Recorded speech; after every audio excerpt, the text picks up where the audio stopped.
भी ये नाम नहीं बताए, केवल यही मंत्र बताए थे जो उन्होंने फिर आगे चल के छोड़ दिए इस कारण से कि ये तो इन ब्रह्मा विष्णु महेश की पूजा ये हम नहीं करेंगे, ये पूजा नहीं है। यही बात बिगड़ रही है क्योंकि हमें ज्ञान तो रहा ही नहीं। अब हमने किसी से उधार लोन ले रखा है, बैंक से ले रखा है या किसी और से ले रखा है। अब हम उसका टैक्स दे रहे हैं, उसकी मजदूरी कर रहे हैं। जैसे हम गवर्नमेंट से लोन ले लिया और उसका हम कर्जा उतारेंगे तो उसकी पूजा थोड़ी कर रहे हैं, वो तो हमारा कर्तव्य बना है। तो इसी प्रकार एक दूसरे शब्दों में जैसे हमने जल प्राप्त करना है, जल प्राप्त करने के लिए हम जो प्रयत्न करेंगे वो पूजा नहीं है, वो तो साधना है, वो क्रिया है।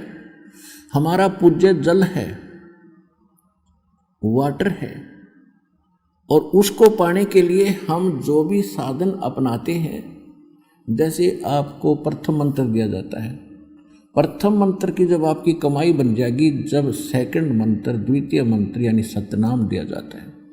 इस प्रकार समझ लिए कि आपको प्रथम मंत्र दिया है, आपने वो कमाई करी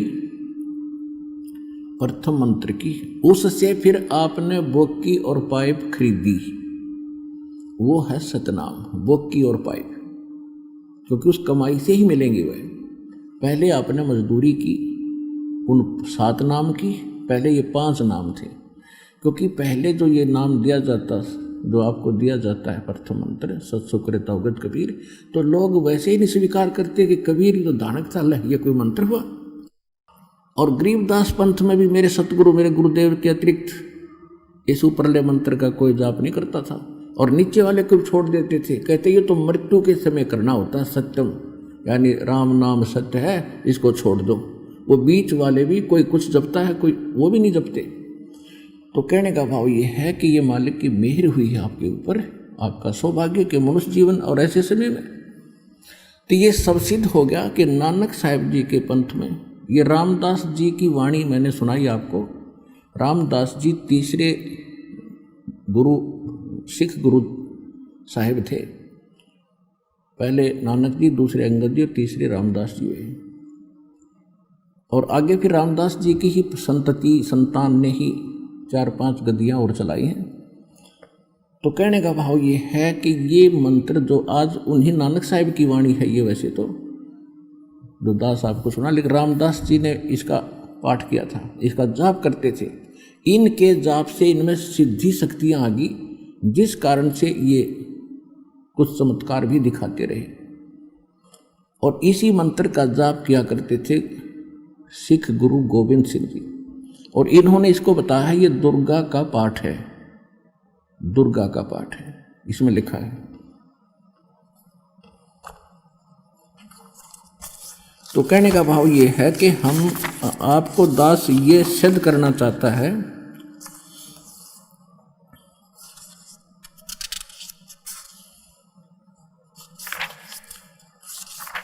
कि आप जो कर रहे हो वो मंत्र सही है, आप जो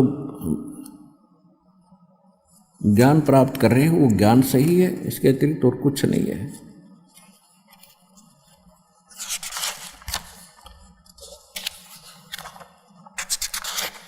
इसको दुर्गा मंत्र कहा है इन्होंने, दुर्गा मंत्र, लेकिन ये दुर्गा मंत्र नहीं है। ये इसको जैसे हमने इसको ब्रह्म गायत्री मंत्र का एक नाम दिया है, क्योंकि ये ब्रह्म तक के ही साधनते हैं, जितने इसमें ये 5 नाम थे, लेकिन फर्स्ट एंड लास्ट है ये परमात्मा का मंत्र है। तो कहने का भाव ये है पुण्यात्माओं, तो ये भी स्पष्ट हुआ कि जो मंत्र आप कर रहे हो ये सही है। जैसे इनकी साधना, हम साधना कर रहे हैं, इनकी पूजा नहीं कर रहे, इनकी साधना कर रहे हैं। साधना क्या है? पूज्य वस्तु को पाने के लिए किया गया प्रयत्न, वांछित वस्तु को प्राप्त करने के लिए, इष्ट वस्तु को प्राप्त करने के लिए किया जा रहा प्रयत्न, उसको साधना कहते हैं। साधना पूजा नहीं होती। अब जैसे सतनाम का जो 2 अक्षर का मंत्र है, ये प्रथम मंत्र तो आपको संसारिक लाभ देगा यहाँ के, क्योंकि हमारे ऊपर बहुत घना ऋण हो गया है। और यहाँ के प्रबंधक हैं ये गिने चुने दुर्गा जी, ब्रह्मा जी, विष्णु जी, शिव जी, गणेश जी, और इन्हीं से हमें प्राप्त होता है और इनका कर्जा हमारे ऊपर हो गया है। इस कर्ज को उतारने के लिए, स्वदेश जाने के लिए हमने इनसे ऋण मुक्त होना पड़ेगा। तो ये जो मंत्र आपके दिए जाएंगे ये इनको विशेष प्रभावित करते हैं। ये विवश है इसके प्रतिफल तुरंत देने के लिए। जैसे कई बार आपको उदाहरण देता है दास के, जैसे भैंसे को आप भैंसा भैंसा कहते रहो वो नहीं सुनता है, और उसका एक कोड वर्ड है, विशेष मूल मंत्र है। उसको एक बार कर दे हुर्र, वो ऐसे देखेगा, और दूसरी बार कर दिया तो उधर भाग भी लेगा वो। तो ये वो मंत्र हैं हुर्र वाले, समझ लो। इन मंत्रों के जाप करने से जब सही ढंग से आप जाप करोगे श्रद्धा से, ये सतर्क हो जाते हैं और ये विवश हो जाते हैं, खिंचे आते हैं। जैसे आपने देखा हो कई गारुड़ सर्प को दूर से बुला लेते अपनी बीन व्यान बगा बजा के, मंत्र मंत्र बोल के।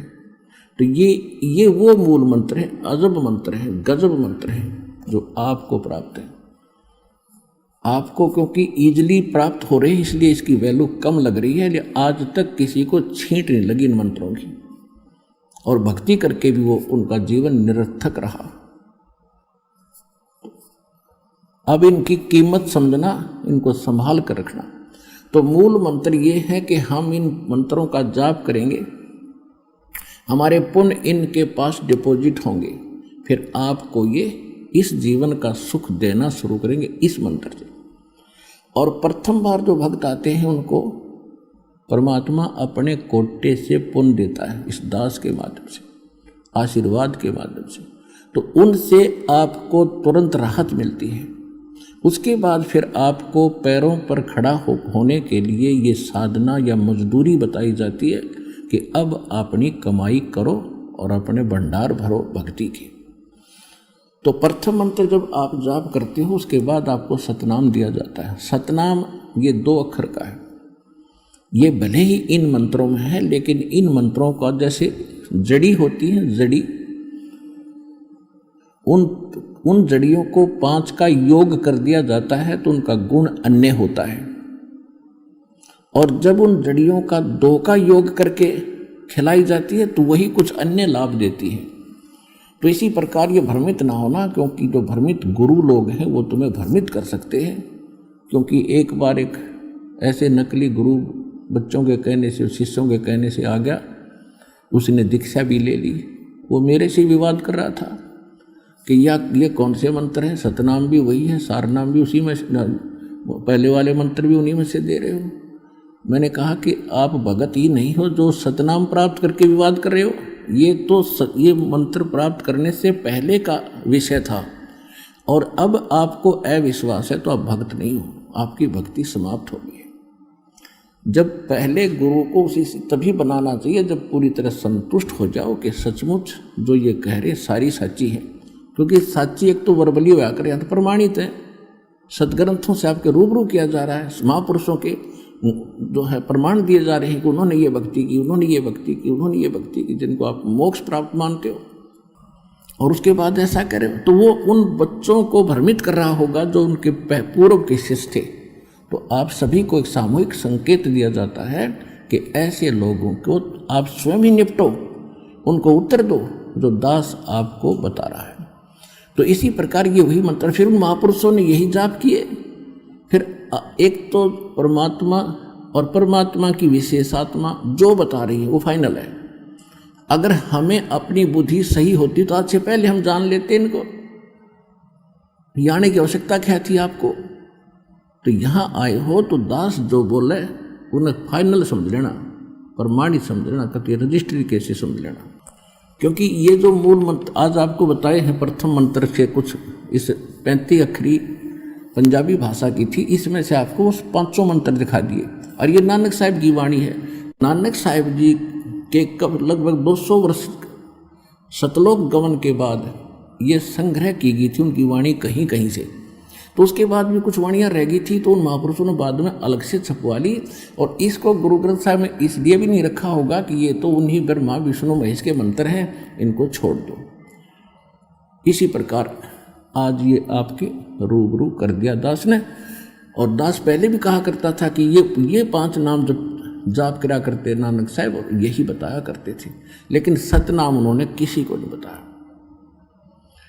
अब जो प्रसंग चल रहा है कि प्रथम मंत्र, ये इनकी पूजा नहीं है, ये तो हम मजदूरी करके और इनका ऋण उतार रहे हैं। जैसे आपने लोन ले रखा है, या आपके ऊपर कोई बिजली का बिल ज़्यादा है, कनेक्शन कट गया, आप भर नहीं सके, टेलीफोन का बिल नहीं भर सके, कनेक्शन कट गया, तो सुविधाएं समाप्त हुई। उन सुविधाओं को पुनः प्राप्त कराया जाता है। एक गुरु जो है परमात्मा का कृपा पात्र आपका गारंटर बनता है, आपका गारंटर बनता है, जमानती बनता है, और इन ब्रह्मा विष्णु महेश के सामने जाकर कहता है इनके ये चालू करो, इनके कनेक्शन चालू करो, ये आपका टैक्स किस्तों में देंगे। तो ये तुरंत चालू कर देते उस गारंटर को बीच में आने से। तो यहाँ आते ही आपके वो कनेक्शन चालू हो जाते हैं।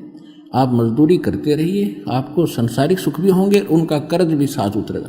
फिर उनके पास डिपॉजिट होंगे तो वही फिर आपको सुविधाएं ये देना शुरू करेंगे, वो देंगे वर्क डन। और इसके अतिरिक्त परमात्मा आपको अपने कोटे से पहले आपकी कुछ उनके खाते में जमा कराते हैं, तब वो चालू करते हैं आपकी सुविधाएं, पुनः आपको सुख देना शुरू करते हैं।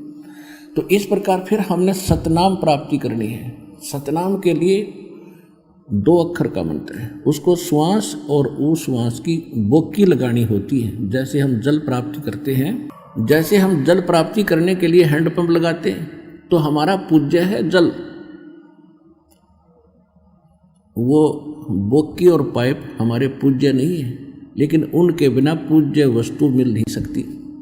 तो वो हमारे लिए अनादरणीय भी नहीं है, वो ठुकराए भी नहीं जा सकते, क्योंकि उन बिना मिलेगी नहीं। तो इस प्रकार ये 2 मंत्र हैं, इनकी सांस उश्वास की बोकी लगानी आपने। खूब समझते होंगे, हैंडपंप हाथ से लगाने वाले या जैसे भी बोकी मारते हैं, गोल गोल पाइप होती है, मिट्टी बाहर डालते हैं, फिर पाइप नीचे डालते रहते हैं। अब बोकी और पाइप का काम है, बोकी का काम है पाइप को जल तक पहुंचा देने का। अभी जल प्राप्त नहीं हुआ, सतनाम से परमात्मा प्राप्ति नहीं हुई, लेकिन परमात्मा के अंतिम छोर पर पहुंच गए। उसके बाद हैंडपंप लगाया जाता है ऊपर, मशीन जिसको बोलते हैं, वो मशीन है सारनाम, सार शब्द, वो मशीन है। वो मशीन को फिर लगा करके हैंडपंप को, उसकी भी फिर मेहनत करनी है, मजदूरी करनी है, उसको भी पूजा करनी है, सिमरन करना है, उसका जाप करना, उसको हिलाना है, तब वो पूज्य वस्तु प्राप्त होगी जो हमारा इष्ट था। तो ये है proper way of worship, proper method of worship and complete solution. पूर्ण मोक्ष के लिए, पूर्ण आत्म कल्याण के लिए ये मंत्र हैं जो दास के अतिरिक्त विश्व में किसी के पास ना थे और ना आगे आके, तो मतलब खत्म हो गया, और ना ही वर्तमान में अब किसी के पास है। लेकिन उन महापुरुषों को पता था, वो जाप करते थे, जिनको भगवान मिले और उनको सीधे यही मंत्र दिए थे, लेकिन उनको कसम दिला दी थी, प्रतिज्ञा दिला दी थी कि अभी इनको सार्वजनिक नहीं करना। तो इसी कारण से ये आज तक छुपा के रखना था, ये धन आपके ऊपर बखेरना था। आप कितनी पुण्यात्मा हैं जो सतलोक आश्रम बरवाला से जुड़ रहे हो, आपको नहीं पता, क्योंकि लाल की कीमत जोर ही जानता है। ये दास वो जोर ही है जो आपके पुण्यों से कितना परिचित है, आप कितनी अच्छी आत्मा हो भगवान की, जिनको ये कंप्लीट कोर्स प्राप्त हुआ।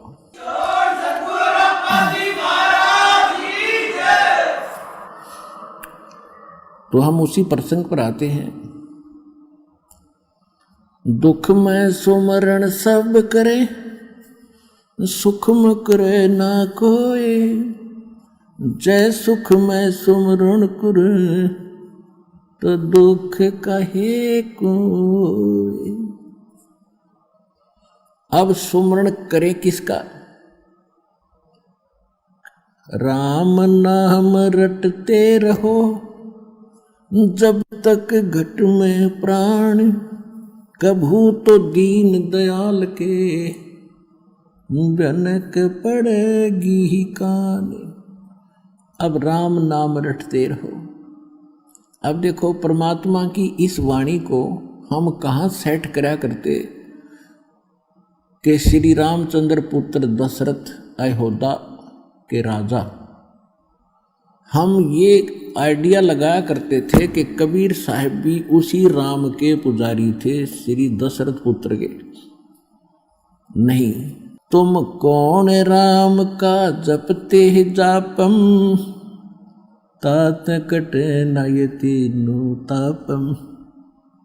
तुम कौन राम का जाप जप रहे हो जिसे तुम्हारे 3 ताप भी नहीं समाप्त हो रहे। 3 ताप में प्रेत बाधा, किसी के द्वारा कोई जंतर मंत्र घाल डाल दी हो वो भी समाप्त ना होते, और किसी ने श्राप दे दिया हो, किसी ने बद्दुआ दे दी हो, कहते ये भी समाप्त ना हो सकते तुम्हारे उन रामों से, उन भगवानों से। तुम कौन राम का जपते जापम, और ताते कटे न ये 3 तापम। अब परमात्मा धर्मदास साहिब जी, क्योंकि वो भी वैष्णव संप्रदाय से हिंदू धर्म के पुजारी थे और श्री कृष्ण जी के, श्री विष्णु जी के विशेष पुजारी थे।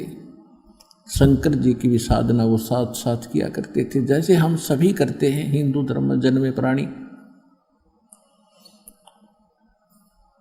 परमात्मा के ज्ञान को समझकर, सुनकर भी उसके हृदय में काफी शंकाएं शेष रह गई।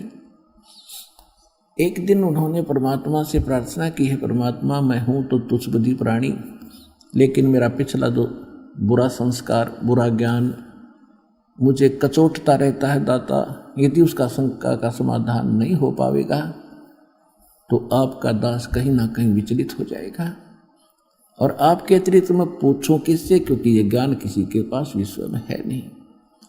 इसलिए मुझे रह रहकर आपसे अर्ज करनी पड़ती है कि जैसे श्री कृष्ण जी अर्थात विष्णु अवतार श्री कृष्ण जी ने राजा मोरध्वज के पुत्र ताम्रध्वज को आरे से कटवा दिया था, वो मर गया था, मृत्यु को प्राप्त हो गया था, और वो फिर जीवित कर दिया भगवान। अब ये बुद्धि काम नहीं कर रही, क्या उनमें शक्ति नहीं थी? परमात्मा समझ गए कि काल तो अभी इसके बैठा है बुद्धि के अंदर। परमात्मा ने कहा बेटा बहुत अच्छी बात है कि शंका का समाधान करवा ही लेना चाहिए, अन्यथा फिर ये बहुत हानिकारक हो जाता है। अब सुन ले बात। वही श्री कृष्ण जी महाभारत के युद्ध में, जिसमें अभिमन्यु की मृत्यु चक्रव्यूह में हो गई थी, पांडवों का इकलौता पुत्र था, श्री कृष्ण जी का सगा भांजा सुभद्रा पुत्र अभिमन्यु था, जो श्री अर्जुन के ब्याही थी सुभद्रा, और उस अभिमन्यु को श्री कृष्ण जीवित नहीं कर सका। तब कहाँ गई थी बेटा वह शक्ति उस तेरे भगवान की? हमारी की इतनी बुद्धि थी, फेल हो गया।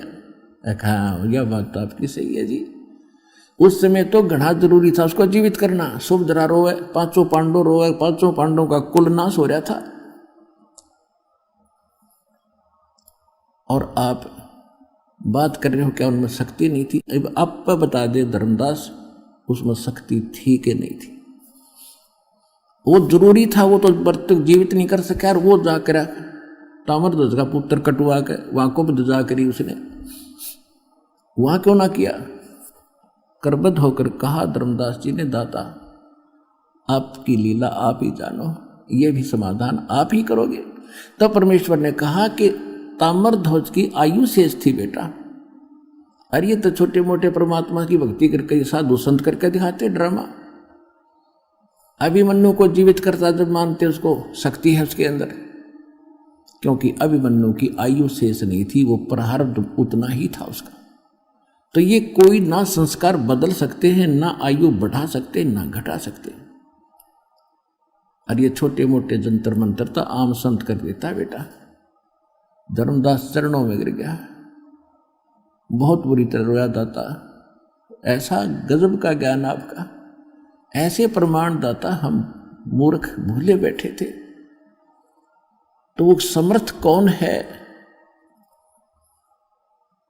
क्योंकि जब तब तक परमात्मा ने उसको सचखंड नहीं दिखाया था, तो तब ये कहते कि मैं हूं, तो फिर वो मुरझा जाता। क्योंकि हम परमात्मा को निराकार मान रहे थे, चाहे कृष्ण के पुजारी थे, चाहे विष्णु के पुजारी थे, मूर्ति साथ रखते थे। और फिर भी चर्चा होती थी, क्या क्या करते हो, समाधि लगाते हो? कहाँ लगाता हूं? भगवान देखा, भगवान थोड़ा ही दिखता हो तो निराकार है, उसका प्रकाश देखा जाता। ऐसी अकल थी हमारी भक्ति में। विष्णु जी कौन है फिर, जब भगवान निराकार है तो उसकी मूर्ति सामने। सम्मन और नेकी, ये दोनों मनियार और मनियारी का काम किया करते, पति पत्नी से। नेकी पत्नी का नाम था, सम्मन उस भगत का नाम था, और वो परमात्मा के शिष्य थे। उनका एक पुत्र था जिसका नाम शिव था, उसको अपभ्रंश सेऊ कहा करते थे, सेऊ। और सेऊ ही नाम से वो ज्यादा प्रसिद्ध था। वो लड़का छोटा था, 10-12 वर्ष का, और सभी परमात्मा की भक्ति करते थे।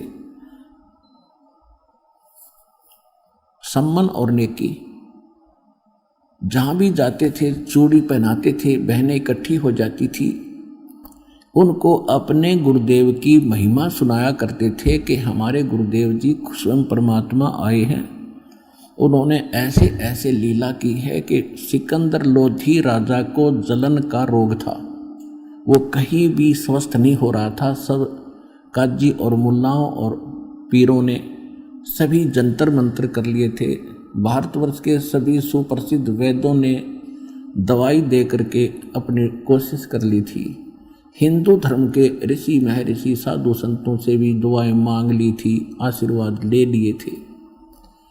और हमारे गुरुदेव जी ने आशीर्वाद मात्र से सिकंदर लोधी राजा दिल्ली के बादशाह का जलन का रोग स्वस्थ कर दिया था। वो स्वस्थ कर दिया था, नाश कर दिया उसका रोग। और सिकंदर लोधी ने, अब थोड़ी सी कथा ये भी सुना देता हूं। सिकंदर लोधी को जलन का रोग हो गया था, इतना भयंकर रोग था कि उसने सब जगह जंतर मंत्र करा के फेल हो लिया था, अंतिम सांस गिने था। मुसलमान तो मानते नहीं नेक्स्ट जीवन, हिंदुओं के ऋषियों ने संतों ने बता दिया था कि महाराज ये आपके पिछले जन्म का पाप है, ये तो भोगना ही पड़ेगा, आपके प्रारब्ध में लिखा। अब उसने कोई चारा था नहीं, अंतिम उस रोग को लिए हुए जी रहा था, ना कुछ खा रहा था ना पी रहा था। किसी ने आकर उसको बता दिया कि दिल्ली बनारस के अंदर एक संत है और कबीर नाम है उनका, और जुल्हे के घर उनका जन्म है। उन्होंने जन्म मानते थे, मालिक का जन्म नहीं था। यदि वो दया कर देंगे आपका रोग नहीं रहेगा। मालिक की इतनी महिमा हो चुकी थी। कहते मरता क्या नहीं करता कि भी चल अंतिम एक और ट्राई कर लेता हूं। शेर अपने अंगरक्षक लेकर 500-600 हज़ार हाथी पर सवार होकर बनारस पहुंच गए। बनारस के राजा थे वीर देव सिंह बघेल, हिंदू राजा थे, और वो भी परमेश्वर कबीर जी के शिष्य हो चुके थे। उनकी पावर, शक्ति और चमत्कार देख के जब सिकंदर लोधी वहां पहुंचा तो वीर सिंह से प्रार्थना की कि यहाँ कोई काशी में कबीर नाम का कोई जुल्हे के घर कोई संत है, और मैं बहुत दुखी हूँ वीर सिंह, मुझे कहीं से भी राहत प्राप्त नहीं हो रही, अंतिम सांस गिन रहा हूँ। वो कोई है, आप जानते हो उसको? नहीं तो पता कराओ और उसको बुलाओ। अब क्योंकि वीर देव सिंह बघेल मालिक के ज्ञान से और शक्ति से परिचित था, और उधर से दिल्ली का सम्राट और वो छोटा राजा एक नरेश अक्षेत्रीय, उस सम्राट के सामने वो नो नहीं कर सकता, यस ही करना पड़ता है। तो उसने तरकीब से बात की कि महाराज जो आपका हुक्म वही होगा, लेकिन वो संत परम संत हैं, मैं उनको खूब जानता हूँ, और उन्होंने रजा कर दी तो आपका रोग नहीं रहेगा। तो कहा जल्दी बुला के ला, देर ना कर, मैं तो एक एक सांस गिन रहा हूँ, दुख से बहुत पीड़ित हूँ, आग लगी पड़ी है पूरे शरीर में। तो वीर सिंह ने कहा कि जो आपका हुक्म वही होगा राजन, लेकिन कहते हैं मैं सुनता हूँ उनके विचारों को कि संत साधु को बाई ऑर्डर नहीं बुलाना चाहिए, और यदि हम बाई ऑर्डर बुला भी लेंगे, उन्होंने रजा नहीं बख्शी, तो हम वहीं के वहीं फिर रह जाएंगे। तो साधु संत के पास स्वयं ही चल के जाना चाहिए महाराज, और जैसे आपका आदेश हो वैसे ही करेंगे। वो तो मरा पड़ा था कि नहीं, फिर तो मैं ही चलूँगा। अब शाम का समय हो गया था। वीरदेव सिंह को मालूम था कि शाम के समय परमात्मा कबीर जी, रामानंद जी, स्वामी रामानंद जी पंडित जी के आश्रम में गंगा घाट के किनारे आते हैं, शाम में आरती वहीं करते हैं। और रामानंद जी को परमात्मा सचखंड लेकर गए थे। जब पंडित जी मान्या था तो सतलोक में देख लिया था भगवान को, और अपराध मुझसे होगा नहीं। परमात्मा बोले मेरा आदेश समझ लो, नहीं तो आने वाले समय में ये नकली लोग कहा करेंगे कबीर जी ने कौन सा गुरु बनाया था, गुरु की आवश्यकता ही नहीं है, ये दाव लग जाएगा काल का। तो रामानंद जी विवश होकर के उनके इस बात को माना था। तो रामानंद जी एज ए गुरु और शिष्य का केवल निर्वाह कर रहा था, उसको आत्मा से पता था ये शिष्य नहीं भगवान है। अब शाम के समय वीर सिंह बघेल, काशी नरेश और भारतवर्ष का सम्राट, दिल्ली का बादशाह, उस समय भारत बहुत बड़ा था। अफगानिस्तान, बलोचिस्तान, पूर्वी और पश्चिमी पाकिस्तान, इराक, ईरान तक ये भारत एक ही था, और दिल्ली का बादशाह सबका कंट्रोलर होता था। छोटे छोटे नरेश ऐसे छोटे छोटे बना रखे थे, वो सब उसके अधीन थे। दिल्ली का बादशाह और सिकंदर लोधी और साथ में वीरदेव सिंह बघेल, ये दोनों चल पड़े आश्रम की ओर। कबीर साहब तब तक पहुंचे नहीं थे उस रामानंद जी के आश्रम में। तो वीरदेव सिंह को मालूम था कि रामानंद जी मुसलमानों से नफरत करते हैं, और मैं कहूँगा तो ये मेरे से नाराज हो जाएंगे। गेट पर जाकर द्वार पर खड़े हो गए कि राजन यहाँ खड़े हो जाओ। द्वारपाल खड़ा था, सेवक उससे कहा भाई स्वामी जी से कहिएगा दिल्ली के सम्राट सिकंदर लोधी आए हैं, आपका दर्शन करना चाहते हैं। और कबीर, पहले तो उन्होंने पूछा कि कबीर जी आ चुके हैं, तो द्वारपाल सेवक ने कहा जी अभी आए नहीं है, आने ही वाले हैं। तो सिकंदर लोधी ने कहा कि चलो तब तक अंदर विश्राम कर लेते हैं, साहब संत के दर्शन करते हैं रामानंद जी के। तो वीरदेव सिंह बघेल ने कहा कि रुक जाओ, यहाँ का नियम है, पहले आज्ञा लेनी पड़ेगी गुरु जी से, महात्मा जी से। तो सेवादार से कहा कि भाई ऐसे कहिएगा दिल्ली के बादशाह आए हैं, और कबीर साहब जब तक आएंगे तब तक यहाँ इंतजार करना चाहते हैं आश्रम के अंदर, और आपका दर्शन भी करना चाहते हैं। अब द्वारपाल अंदर गया, शाम का समय था, मौसम ठीक सा था। बाहर उस आश्रम के अंदर वृक्षों के नीचे स्वामी जी बैठे थे आसन पे। रामानंद जी, द्वारपाल ने जाकर कहा महाराज ऐसे ऐसे दिल्ली के सम्राट सिकंदर लोधी आए हैं, और वो आपका दर्शन भी करना चाहते हैं, और कबीर जी से उन्होंने मिलना है, तब तक आपके इस आश्रम में इंतजार करने के लिए अंदर आना चाहते हैं। रामानंद जी ने कहा कि उनको कहो वो बाहर खड़ा इंतजार कर ले, वो मांस मिट्टी खाने वाले मलेच्छ हैं, और हम इन मुसलमानों से को इस आश्रम में अलाउड नहीं कर सकते। अब वो बोलता उनने भी सुन रहा था, क्योंकि इतना बड़ा आश्रम नहीं था, बगीचा ऐसा था, झोपड़ी डाल रहे थे एक दो। उन दोनों ने भी सुन लिया कि रामानंद जी ने नकार दिया। द्वारपाल ने आकर बताया कि महाराज जी ने आपको मना कर दिया, क्योंकि आप मुसलमान हो, और मुसलमान इस आश्रम में प्रवेश नहीं कर सकता। अब कहते हैं तप से राज और राजमदमानम और जन्म तीसरे शुक्र स्वान। राजा तप से बनता है, और राजा के अंदर अभिमान होता है, और अभिमान उसका सबसे बड़ा दुश्मन होता है। उसने सोचा रे 2 कौड़ी का बाबा जी है, एक एकड़ में आश्रम बना के अपने आप को इतना महत्वशाली समझता है, मुसलमानों से नफरत करता है, निकाल के तलवार और चल दिया अंदर। ये कौन रोके, द्वारपाल की हिम्मत। सामने जाके गुस्से में रामानंद जी की गर्दन काट दी।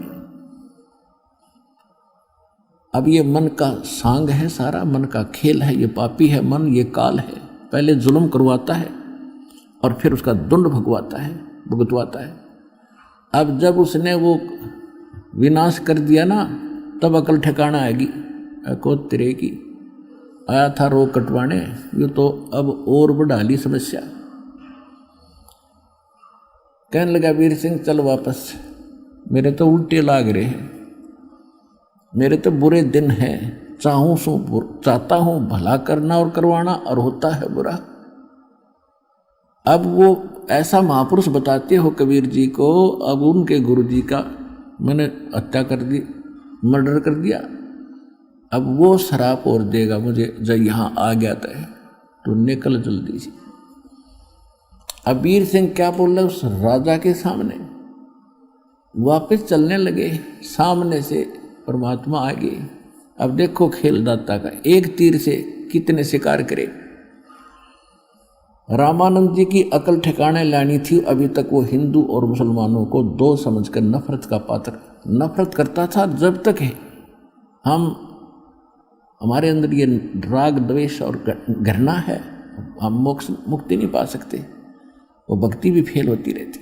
उधर से राजा को स्वस्थ करके उसका कल्याण करना था। और जब तक अति अधीन दीन हो प्राणी, और ताको कहना ये अकथ कहानी, जब तक हम भी नम्र नहीं होंगे तो संत का आशीर्वाद भी काम नहीं करता। अब उसको नरम बनाना था, एक इतिहास बनाना था, अपना परिचय देना था कि आई am God, I M Kabir God, ये परिचय देना था। जो ही वो बाहर निकले, दोनों नरेश सामने से परमात्मा आ रहे हैं। वीर सिंह जी पहले से शिष्ट था, सारी क्रियाओं को से परिचित था। तुरंत दंडवत प्रणाम किया मुकुट समेत कबीर परमेश्वर के चरणों। अब मरता क्या नहीं करता। सिकंदर लोधी ने सोची यो है वो संत है, इब और कोई चारा नहीं, चरणों में गिर नहीं तो आ गया सामने शेर। अब तुरंत वो भी मुकुट समेत चरणों में, दोनों चरणों में दंडवत प्रणाम करे। तब परमात्मा ने कहा कि हे राजन, हे दो नरेश, आज कैसे गरीब के पास पहुंचे। और ऐसे करके दोनों के सिर पे हाथ रखा कि खड़े हो। अब जो ही मालिक ने सिकंदर लोधी के सिर पे हाथ रखा, उसका जलन का रोग तुरंत समाप्त हो गया, जैसे क्विंटल टनों वजन हट गया। बोलो सतगुरुदेव कबीर भगवान की जय।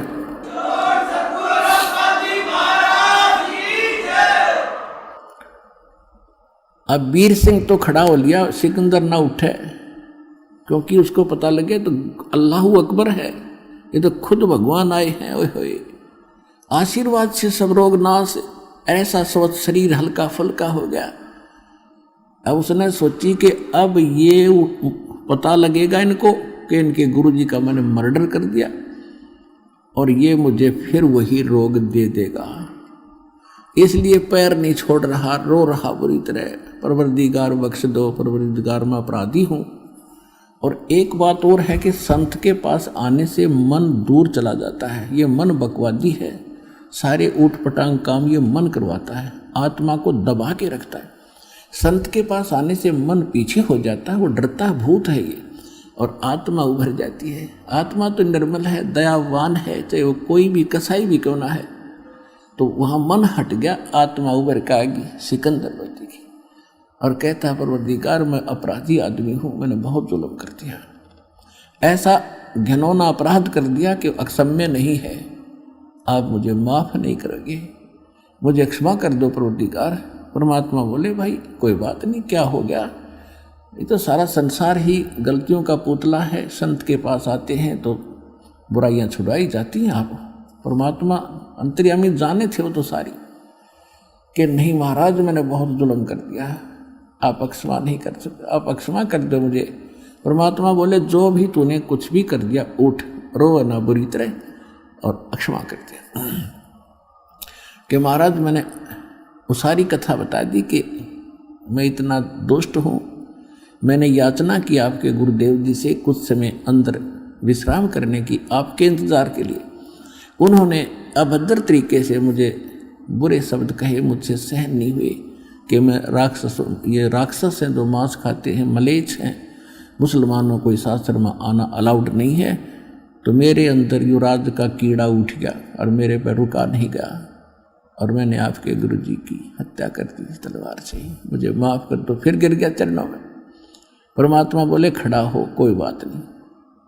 ये तो उसकी आयु इतनी थी, स्वामी रामानंद जी की आयु इतनी थी। उस समय स्वामी रामानंद जी लगभग 125 वर्ष के हो चुके थे, 125 वर्ष के, और 104 वर्ष की आयु में परमात्मा मिले थे उनको। तो परमात्मा ने कहा कि इसकी आयु इतनी थी और आपसे ही इसकी मृत्यु होनी थी, इसमें ना तेरा दोष है ना उनका दोष है, आप चलो, लेकिन एक काम करो, मेरे साथ वापस चलो। उसने कहा कि अब काम, परमात्मा ने कहा कि अपना काम बताओ, किस लिए आए थे? कि जिस काम के लिए आया था वो तो आपने आशीर्वाद मात्र से ठीक कर दिया। मैं बहुत दिनों से दुखी था, मेरे हाहाकार मची थी, आग लगी थी रोम रोम में। अरदाता आपके आशीर्वाद से मैं स्वस्थ हो गया, अब मेरा एक काम और बढ़ गया। हे परमात्मा, उसको भी दया करो, क्षमा करो। परमात्मा बोले कि चलो, आप ऐसे मत जाना, नहीं तो हिंदू समाज बहुत बुरा समझेगा और हो सकता उपद्रव भी हो जाए। आप अंतिम संस्कार करो, मैं संभालूंगा इन सबको, कहूँगा कि भाई ये तो होना ही था और ऐसे ऐसे गलती हो भी गई थी, आदर सत्कार तो सभी का होना चाहिए। तो राजा ने सोचा भी ठीक है, तो अंदर चले गए दोनों। तो जितने भी 10-5 वहाँ शेष रहते थे रामानंद जी के, वो कबीर साहब आगे थे, उनको देखकर भागे आए कि कबीर जी सिकंदर ने गुरु जी का मर्डर कर दिया। परमात्मा बोले ऐसी बात नहीं बोलते, संत मरते हैं कभी? अरे भले आदमी, तुमने फिर देख जाना क्या भगवान को और संत को? ये मरते हैं, ये कभी नहीं मरते। और कौन किसको मारता है, ये संस्कार अपने प्रारब्ध भोगना होता है सबको। उनको ऐसा करे थे। इतने में सिकंदर लोधी और वीर सिंह पीछे पीछे आ गए। वो फिर सुन्न हो गए, क्यों? तो फिर आ गया भाई सिकंदर लोधी, फिर आ गया। वो तो चुप हो गए, कत्ती एक साइड में खड़े हो गए। तब परमात्मा ने स्वामी रामानंद जी के जो 2 भाग हो गए थे, गर्दन अलग और धड़ अलग पड़ी थी दूर दूर, और कपड़ा डाल रखा था, वहाँ खून रक्त का सरवाह हो गया था। अब परमात्मा कबीर साहब ने दंडवत प्रणाम किया चरणों की ओर, उस मृतक शरीर के स्वामी रामानंद जी के मृतक शरीर को, और चरण पकड़ के कहा गुरुदेव उठो, संध्या आरती का समय हो गया है, और उठो, देखो दिल्ली के बादशाह और काशी नरेश साहब के दर्शनार्थ आए हैं।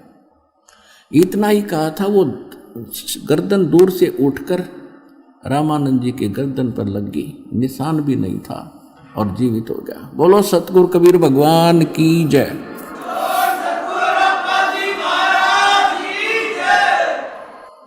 अब सामने उठते ही उसने देखा सिकंदर लोधी फिर खड़ा है, फिर लाल आंख करने लगा। फिर इतने में परमात्मा ने कहा कि हे स्वामी जी, आप तो लीला कर रहे थे, आपको कौन मार सकता है?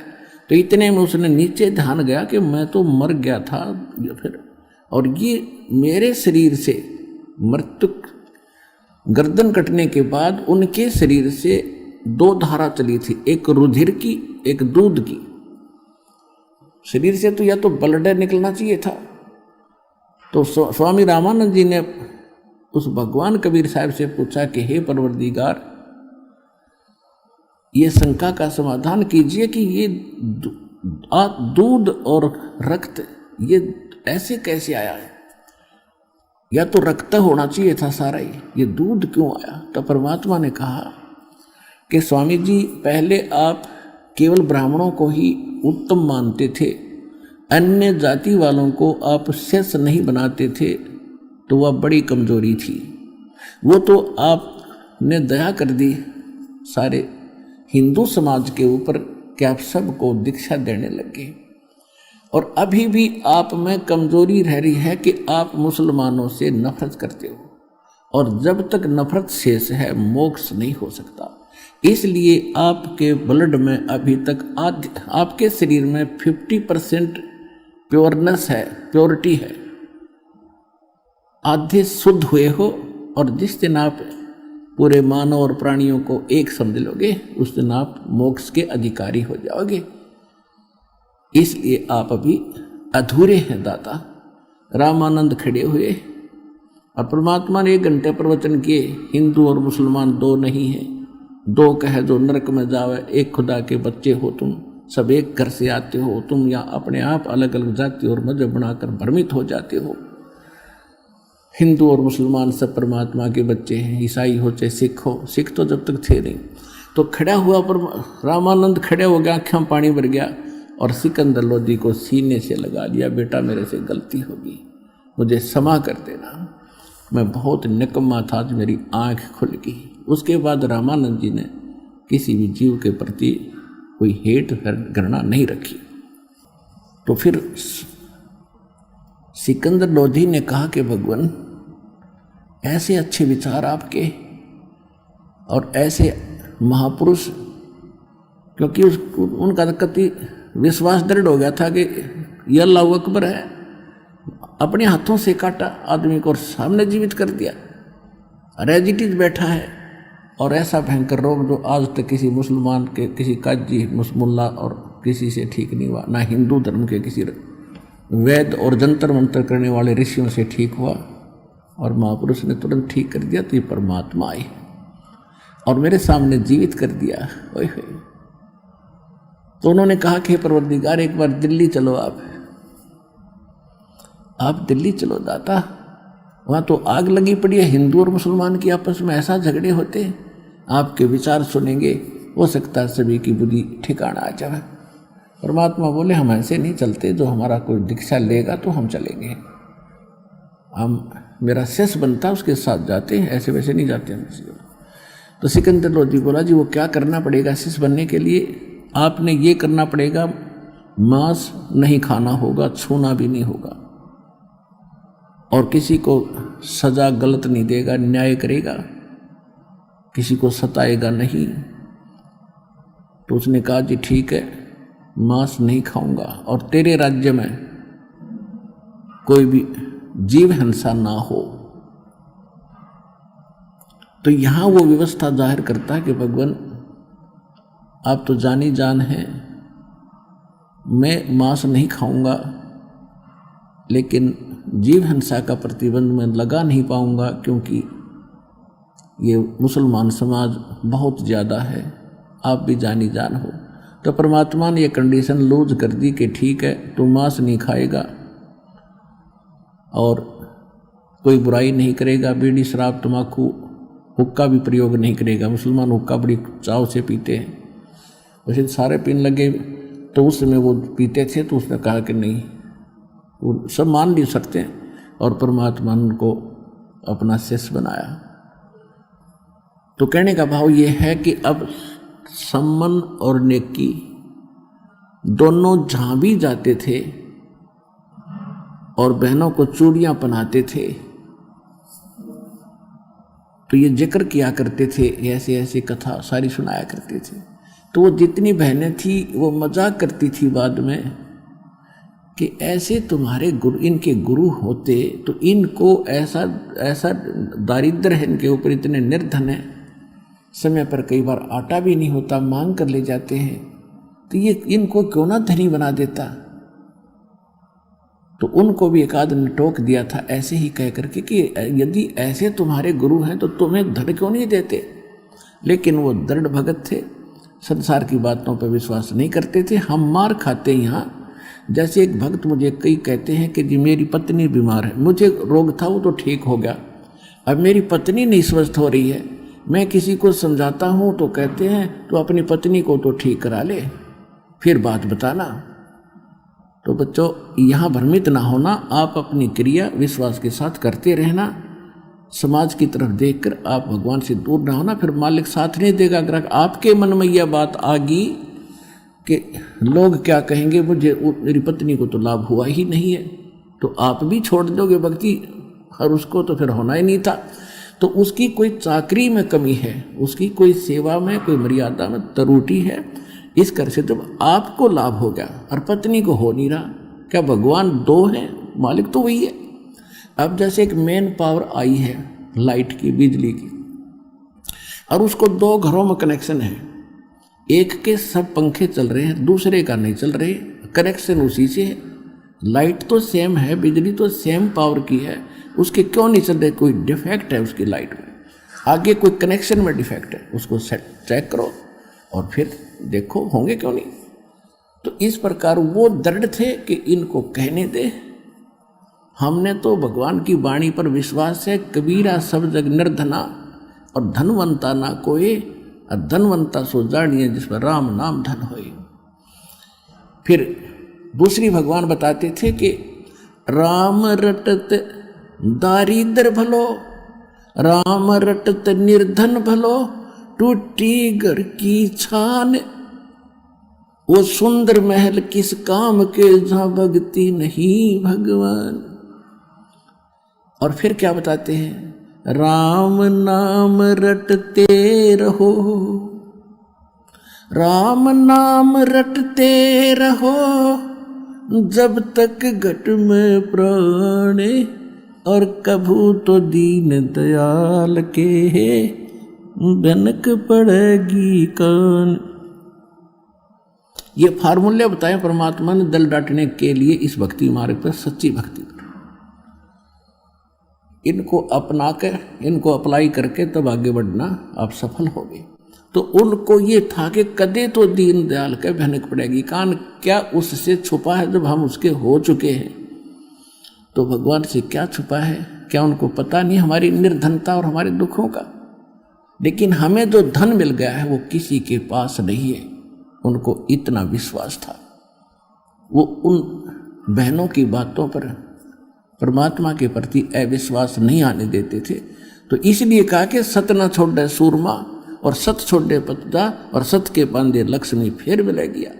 कि सत ना छोड़ना, अपनी मर्यादा पर दृढ़ रहना, विश्वास रखना, देखना खेल दाता के आन देश में।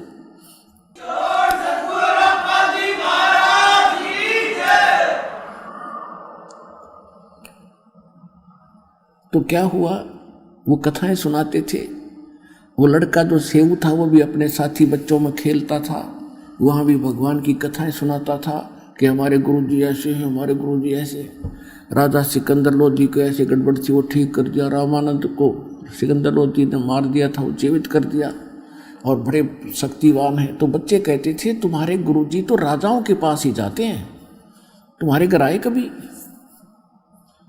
अब वो बच्चा निरुत्तर हो जाता था, और बच्चों की एक दूसरे का व्यंग सहा नहीं जाता उनसे कि तुम्हारे गुरुजी तो धनवानों के यहाँ जाते हैं, वीर सिंह बघेला राजा उनका शिष्य है, और ऐसे वो तो सेठों के पास जाते हैं, धर्मदास सेठ है उसके वहाँ जाते हैं। तो वो लड़का एक दिन अपने माता पिता से चर्चा कर रहा था, जब वो काम से वापस आ लिए शाम को, थोड़ा सा आफ्टरनून, आंगन में बैठे यही चर्चा चल रही थी, भगवान की चर्चा चल रही थी। क्योंकि जिस घर में मालिक का प्रवेश हो गया वहाँ दूसरी बात खत्म हो जाती है। भगवान का गुण गान, उनकी चर्चा, उनका मंत्र, सत्संग में सुने हुए विचार घर में जाकर दोहराए जाते हैं। शेष परिवार वाले भी सुनते हैं, हमें बताओ क्या क्या क्या बताया, और उन ही आगे की और भी चर्चाएं परमात्मा की ही चला करती हैं। तो उस बच्चे ने कहा कि माता पिता, बच्चे मुझे ऐसे ऐसे कहते हैं कि आपके गुरुजी तो राजा लोगों के और सेठों के यहाँ जाते हैं, तुम गरीबों के कभी आए हैं? तो सेव कह रहा था कि अपने घर कब आएंगे पिता गुरुदेव? तो नेकी बहुत बुद्धिमान थी, कहने लगी बेटा देखो भगवान अपने से दूर थोड़े ही है, उनके लाखों से बताओ किस किस के घर जाएंगे। उन्होंने ज्ञान दिया, आशीर्वाद दे दिया, हमारे साथ हैं पल पल में, कि वो तो बात ठीक है माता जी, लेकिन बच्चे मुझे मजाक करते हैं कि तुम्हारे गुरु जो राजाओं के यहाँ जाते हैं, तुम्हारे घर आए हैं कभी? एक बार अपने गुरु जी आ जाए तो मैं उनका मुंह बंद कर दूँ। तो माता पिता कहने लगे, बेटा ऐसी हीन भावना मत ला और तेरी भगवान पर अविश्वास हो जाएगा, उनकी बातों में मत जा, परमात्मा हमारे साथ है, दूर थोड़ा ही है। नहीं वो बात तो ठीक है माता जी, एक बार वो आ जाए ना गुरु जी अपने यहाँ तो फिर तो बात ही कुछ और। ऐसा कह के उसकी आंखों में आंसू आ गए कि बच्चे मुझे बहुत व्यंग करते हैं और ये संभव हो नहीं रहा क्योंकि उनके शेष गने हैं, गुरु जी हमारे यहाँ आ नहीं सकते। कहते हैं पहुंचूंगा क्षण एक में जन अपने के काज। ये दुखी थोड़ा होने देते अपनी आत्मा को। इतने में उधर से परमात्मा ने तैयारी की। एक कमाल नाम का शिष्य था जो परमात्मा ने जीवित किया था मुर्दे से। एक मुर्दा बहता हुआ आ रहा था। शेख तकी नाम का एक सिकंदर लोधी का धार्मिक गुरु था, मुसलमान। वो बहुत ईर्ष्या करने लग गया था परमात्मा से, जिस कारण से उसने एक कंडीशन रख दी थी कि कोई मुर्दा मेरे सामने जीवित करके कबीर साहब दिखावें तो मैं मानूं कि ये कोई अल्लाह का पैगंबर अवतार है, अन्यथा मैं नहीं मानूंगा और मुसलमान धर्म को भड़का दूंगा, धर्म के लोगों को, और सिकंदर तेरे विरोधी कर दूंगा मैं। क्योंकि वो धार्मिक गुरु था सिकंदर लोधी का और पूरे मुसलमान समाज पर उसका होल्ड था। तो सिकंदर लोधी घना चिंतित हो गया था कि यह बात ही बिगड़ेगी। समझ तो हो गया लेकिन रात जाओगा। उस चिंता से ग्रस्त देखकर परमात्मा ने कहा था कि सिकंदर लोधी इसको कह दो मुर्दा ले आवे कोई। तो उसी समय दरिया के किनारे ये बातें हो रही थी। उसी समय एक मुर्दा जो परिवार वालों ने अंतिम संस्कार करके जल प्रवाह कर दिया था। कुछ ऐसे कबीले हैं ना गाड़ते हैं जमीन में ना जलाते हैं, वो जल प्रवाह कर देते हैं। वो मुर्दा आ रहा था 13 साल के बालक का। परमात्मा ने उस मुर्दे को जीवित करके वहाँ सबके सामने प्रमाणित कर दिया था कि Kabir is God, I am God, अल्लाह अकबर हूँ मैं। तो वो जीवित करा। फिर उस बच्चे को जब जीवित कर दिया परमात्मा ने, सब ने कहा था कमाल कर दिया, कमाल कर दिया। तो उसका नाम कमाल रख लिया और अपने साथ अपने पुत्र के रूप में रखा। वो लड़का, उसमें थोड़ा अभिमान हो गया था कि मेरे जैसी सेवा कोई कर नहीं सकता।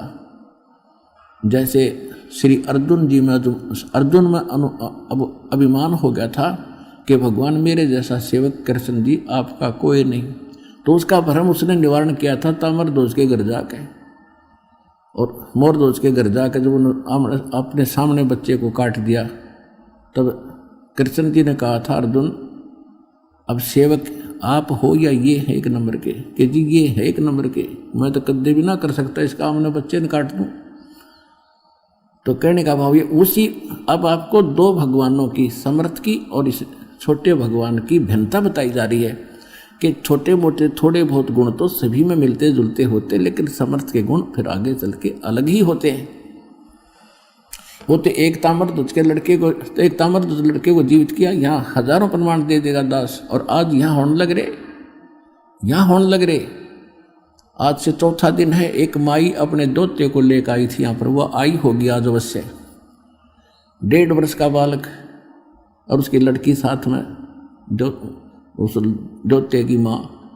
और वो बता रही थी जी ये लड़का आज परमात्मा कबीर जी की दया से इसको जीवन दान मिला, हमने नाम भी नहीं ले रखा था। सत्संग सुनते थे साधना टीवी पर डेली। उसका पिताजी यानी दामाद उस माई का वो भी आया हुआ था। चौथा दिन है उस दिन। लड़का बाल्टी में चढ़ गया पानी की भरी में, कैसे पाटड़ी पुटड़ी पर चढ़ के उसमें मुंदे मुँह गिर गया। 2-2.5 घंटे पड़ा रहा, किसी ने संभाला नहीं। जब देखा खोज हुई तो उसमें मरा पाया। उसको बाहर निकाला, आसपास गांव के जो वैद्य थे उन्होंने मृत डिक्लेयर कर दिया। उसने परमात्मा पुकारा आपको, किसने? लड़के के पिता ने। हे भगवान धरती पाया है तो मेरा बालक जीवित कर दे। 2 सेकंड में बच्चा एकदम हिचकी लेकर खड़ा हो गया।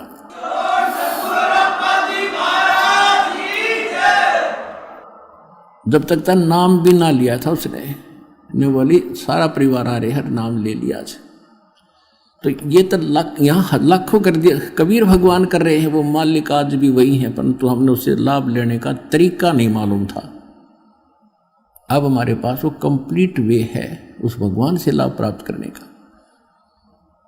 तो इसी प्रकार परमात्मा ने उसमें भी ऐसे बहुत से उदाहरण प्रमाण करके दिखाया कि कबीर इज गॉड। हम एक तामर ध्वज राम और ध्वज के गीत गाएंगे, इस मालिक के असली महत्व को कूड़े में डाल दिया, करकट में डाल रखा था हमने। लाल को और कौड़ियों के गुण गा रहे थे, हम उनको कीमती बता रहे थे। अब कमाल कहने लगा कि महाराज मैं आपके साथ चलूंगा, मेरे बगैर आपकी कौन सेवा करेगा, मेरे जैसा सेवक आपको इस उम्र में कहाँ मिलेगा, आपकी सारी तासीर का मुझे मालूम है, आपको किस चीज़ की आवश्यकता है समय पर देता हूँ, अब चल बेटा तू भी चल। और एक शेख फरीद नाम के वो साथ आए थे। फरीद पहले परमात्मा के वो शिष्य बने थे, पहले वो मुसलमान धर्म से संबंधित थे, मालिक के ज्ञान से वो फिर मालिक के साथ काफ़ी समय संग करते थे। तो तीनों जने कहने लगे परमात्मा कि मैं कुछ शिष्यों के यहाँ चलना है, चलोगे? हाँ जी चलेंगे। वो तीनों जने उधर से वो सेव प्रार्थना कर रहा था, आंखों में आंसू आ गए थे, और उधर से सामने परमात्मा आकर खड़े हो गए। आवाज लगाई बाहर वाले गेट पे, झोपड़ी के बाहर वाले गेट पे, और कहा कि भाई सम्मन है घर पे। तो नेकी कहने लगी गुरुजी की आवाज आ रही है। सम्मन कहने लगा गुरुजी कहाँ आएंगे इतनी दूर हमारे पास। ये वैसे चर्चा कर रहे थे ना आपने, वो सत्संग की आवाज आ गई होगी, वो ऐसे बतला रहे थे। फिर दोबारा आवाज लगाई परमात्मा ने कि भाई कोई सम्मन है क्या घर पे? नेकी बोली देख ही सुन जानते हैं, कहाँ आवाज तो बिल्कुल सामने। फिर उधर देखा कि सचमुच ये तीन मूर्ति खड़ी हैं, और तीनों के तीनों नंगे पैरों भागे आए। सामने खड़े होकर ऐसे देख रहे हैं जैसे कोई स्वप्न हो। उन्होंने तो स्वप्न में भी नहीं सोचा था कि भगवान यहाँ पहुंच जाएंगे। अब तीनों जने ऐसे देख रहे हैं, सतर्क हो गए जैसे उनको कोई आभास ही नहीं हो हम कहाँ खड़े। तब कमाल ने कहा कि अंदर ले चलो गुरुजी को, क्या यहाँ धूप में खड़े रखोगे? तब उनका सपना सा टूटा, प्रणाम किया दंडवत, और जैसा भी फटा पुराना कपड़ा था घर पे वो बिछा के मालिक को आसन दिया। नेकी अंदर चलेगी, सम्मन वहां बैठ गया और परमात्मा के गुणगान चर्चा करने लगे। भगवान आज ही आपको याद कर रहा था आपका बेटा, आज ही आपने आज दर्शन दे दिए, ये तो बुरा हाल था इसका। ऐसे ऐसे सॉरी कथा बनाते बताते रहे। ऐसे आध पौन घंटे के बाद सम्मन ने कहा महाराज भोजन की सुनाओ, प्रसाद की सुनाओ, मालिक अभी लोगे या डट के लोगे? परमात्मा बोला भी तैयारी करो, पैदल चल कर आए हैं, भूख तो सभी को लगी है। अच्छा जी अभी बनाते हैं। अब वो अपनी पत्नी के पास आया, नेकी के पास, कि नेकी भोजन तैयार करो, गुरुदेव को भूख लगी है। नेकी कहने लगी कि घर में दाना नहीं, अन्न नहीं, आटा नहीं, आज बिल्कुल भी एक रोटी का भी आटा शेष नहीं है। तो सम्मन कहने लगा किसी से उधारा मांग लाओ। नेकी कहने लगी मैं उधारा मांगने गई थी, जहां मुझे आशा थी सबने मना कर दिया है, और मैंने ये कहकर मांगा कि हमारे गुरुजी आए हैं, हमें आटा दे दो उधारा, आपका तुरंत ही दे देंगे कुछ ही दिनों में। तो उन्होंने कहा कि जब तुम्हारे गुरु इतने शक्तिशाली प्रबल हैं, कथा सुनाया करते हो, तो तुमने क्या जरूरत है मांगने की? हमारे पास आटा नहीं है, जाइए। आज वो जानबूझकर बकवाद हमारे साथ कर रहे हैं, और इसका बहुत बड़ा हमें दुख हो रहा है, और इनको बड़ा हानि हो जाएगी। तो सम्मन ने कहा कि आप अपना ये चीर दे दो, ओढ़ना कपड़ा जो सिर पर ओढ़ती हैं बहनें अलग से, ये अपना चीर दे दो, ये कपड़ा दे दे चुंदड़ी, और इसको मैं गिरवी रखाऊंगा।